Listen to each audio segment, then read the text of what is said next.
Good morning, everyone. We are in a school complex called Lev Binyamin, the heart of Benjamin, in the Benjamin region. We just met with children. There are over 1,000 children on this campus, from little children all the way through high school. But what's remarkable about this school is that it combines special needs kids with regular children, and they all interact together, which not only benefits the special needs kids, but it teaches the other children empathy, compassion, and kindness. This morning we started our breakfast at the hotel with a number of guests, and one of them was a couple, Rabbi Vitzman and his wife Rachel, and he is the head of the kollel in the neighborhood of Psagot, a great Torah scholar. And tragically, his son Amichai was defending the community that he lived in, which is called Kikar Shalom. And tragically, he was murdered, but saved not only his wife and his kids, but the whole neighborhood, the whole Kikar Shalom, as well, Kerem Shalom, as well as the other neighbors that the terrorists were going to go to. And this is the comfort that the parents have, that they know their 33-year-old son died defending and saving countless lives. It was one of the most emotional breakfasts I've ever had, or we ever had, because we listened to these parents tell the story about their son. The night before, they danced Simchat Torah in the synagogue. And then in the morning, they went to defend the community. And as he was fighting the terrorists, he sent a WhatsApp to his wife, and he said, listen, take the children into the safe room. And he said, bring in candies for them, because at Simchat Torah, they should be happy. Give them a good feeling. Pray with them the prayers of Simchat Torah, and do the hakafot, dance with them in the shelter, the bomb shelter. And tragically, he fell and lost his life. And the parents came to talk to us about their son. This week's Torah portion talks about the binding of Isaac. And Abraham was ready to sacrifice his son. And I looked at his father and mother, and they sacrificed their son. But one of the remarkable things about the story of the binding of Isaac was that it says that Abraham woke up early in the morning to go do the will of Hashem. That he didn't just do it, but he was ready to do it, and he even had enthusiasm to do it. And I never understood this. How could a person be enthusiastic about going to risk his life or give his life? But last night we were at an army base right next to Gaza with soldiers that are going into Gaza, and we met Mickey from Fort Lauderdale, an American boy who made Aliyah, and he is 20 years old. And I said, when did you decide you want to make Aliyah and become a lone soldier? He said, I was 9 years old when I knew that I was going to make Aliyah and serve in the IDF and defend the Jewish people.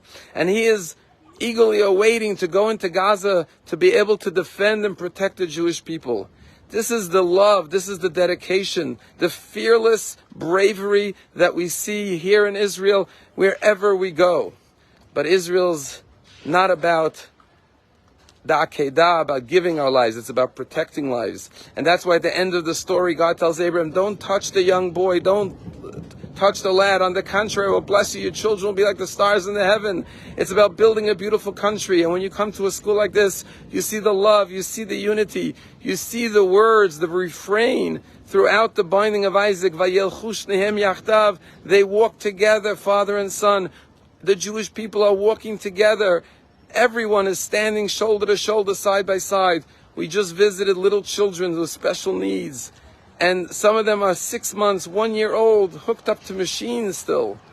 And they were telling us how the fathers went to volunteer to be called up as reservists to defend Israel. They've been away from home for 3.5 weeks. The mothers are home with 5, 6, 7 children. And when they have a little child with special needs, they could send that child to school during the day to get a little bit of a break. We even met a man 70 years old who is in the school. He lives on this campus. Many of them live here. And this 70-year-old man is of special needs. And he gets the love of the whole community, of the children, of the staff. This is the beauty and the unity and the kindness that you see in Israel. It's all about walking together. It's about living. It's about growing. It's about building a beautiful nation built on kindness, love, and empathy. This is the true character, the true traits, and the nature of the Jewish people. I'll just tell you that when we sat with the parents of Amichai, who was the name of the 33-year-old father who died in Kerem Shalom on October 7th, he told us a remarkable story about their son. They said Our son lived for the Torah, for Eretz Yisrael, and for Am Yisrael. And his wife said, Talia, his wife said afterwards, that I know my husband, and if he was alive and he was asked, would you do it all over again? Would you give your life to defend your community, your family, and your neighbors? I know for sure he would say, I would do it all over again. It's worth it to sacrifice my life to save countless other lives. But furthermore, the father and mother said, our daughter-in-law said, as much as I'm grieving and I'm in pain and in anguish that my husband has been murdered, if you asked me, would I be willing to let him do it all over again to defend and protect his family and his community and his neighbors? I would agree. I would say I would be willing to let him do it. And I'll just tell you that this man took out a book. The father, he's a great rabbi in Psagot. And he wrote a book 5 years ago on faith in God during difficult times. And he gave me a copy of the book. He wrote an inscription for me that I'm going to bring back to Palm Beach and put in the library. And I said to him, tell me, are you now opening up your book to read it, to get strength, to have faith? And he said to me, no. I am ready to write a new book because I have a whole new understanding now that my son was murdered. Al Kiddush Hashem, sacrificed his life for the Jewish people. I have a whole new understanding of what faith in God means. I have a whole new thoughts, new ideas that I want to share. And he said that at the funeral of his son, he said that our son died at the age of 33, but he will live on in all the lives of all of the people that he saved in his community and his neighborhood. And therefore, he didn't only live 33 years. He will live hundreds and hundreds of years forever through the people he saved, their descendants, and all future generations. This is the spirit of the Jewish people that we've experienced here. On the one hand, Mesirut Nefesh, self-sacrifice, like Abraham, willing to do whatever God asked him to do.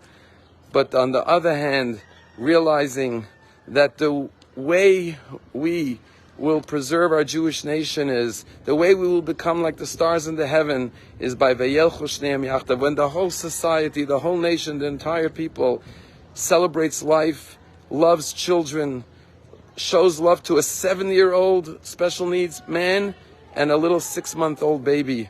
This is the love and the compassion of the Jewish people. This is why God said to Abraham, your children will be and are like the stars in heaven. Have a meaningful day.